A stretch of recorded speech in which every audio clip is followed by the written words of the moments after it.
પાલીતાણા ખાતે પત્રકાર એકતા પરિષદનો સર્વરોગ નિદાન કેમ્પ સફળતાપૂર્વક પૂર્ણ.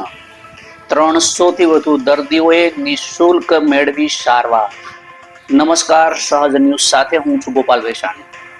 પાલીતાણા ખાતે પત્રકાર એકતા પરિષદ દ્વારા 12 એપ્રિલના રોજ માનસિંહજી હોસ્પિટલ ખાતે સવારે 8 થી બપોરે 1 વાગ્યા સુધી સર્વરોગ નિદાન કેમ્પનું સફળ આયોજન કરવામાં આવ્યું હતું.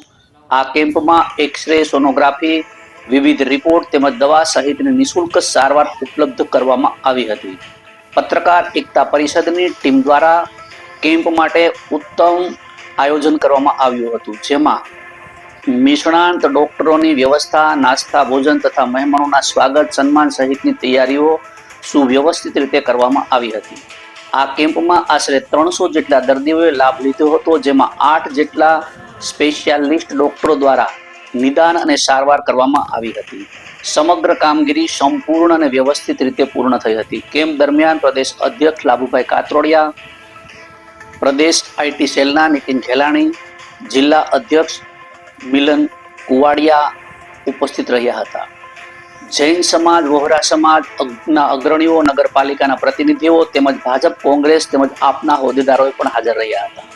આ પ્રસંગે ધર્મશાળા એસોસિએશન, મેડિકલ એસોસિએશન, પોલીસ અધિકારીઓ અને સમાજના આગેવાનો ઉપસ્થિત રહી પત્રકાર એકતા પરિષદની સેવાકીય પ્રવૃત્તિને બિરદાવી હતી. કેમ્પમાં સેવાનો આપનાર ડોક્ટરો, નર્સ અને સહાયક સ્ટાફનું પત્રકાર એકતા પરિષદ દ્વારા સન્માન કરવામાં આવ્યું હતું. નિષ્ણાત ડોક્ટરો અને સ્ટાફની ઉત્તમ કામગીરીથી આયોજકો તથા લાભાર્થીઓમાં સંતોષ વ્યક્ત થયો હતો. પાલીતાણા ખાતે પ્રથમ વખત આ પત્રકાર એકતા પરિષદ દ્વારા સર્વરોગ નિદાન કેમ્પનું સફળ આયોજન થતાં લોકોમાં આનંદની લાગણી જોવા મળી રહી હતી. બ્યુરો રિપોર્ટ, સહજ ન્યૂઝ, પાલીતાણા. તાલુકામાં પત્રકાર એકતા પરિષદ દ્વારા સર્વરોગ નિદાન કેમ્પ, નિદાન, એક્સરે, સોનોગ્રાફી સહિત દવા સહિતનું બધું ફ્રી આવો કેમ્પ પાલીતાણામાં પ્રથમ વખત યોજાયો હતો. ત્યારે પાલીતાણામાં સેંકડો દર્દીઓ અલગ અલગ 7 વિભાગના ડૉક્ટરો પાસે પોતાની સારવાર અને દવા લઈ રહ્યા છે.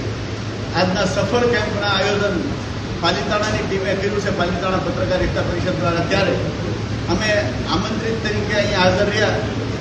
પાલીતાણાના શ્રેષ્ઠીઓ પણ ઉપસ્થિત રહ્યા અને એમનું પણ સન્માન કરવામાં આવ્યું. એટલે આજનો કાર્યક્રમ ખૂબ સફળતા અને સરાહનીય છે અને આવા કાર્યક્રમ થતા રહે અને આ કાર્યક્રમ સફળ થવા બદલ પાલીતાણાની ટીમનો હૃદયપૂર્વક આભાર પણ વ્યક્ત કરું છું.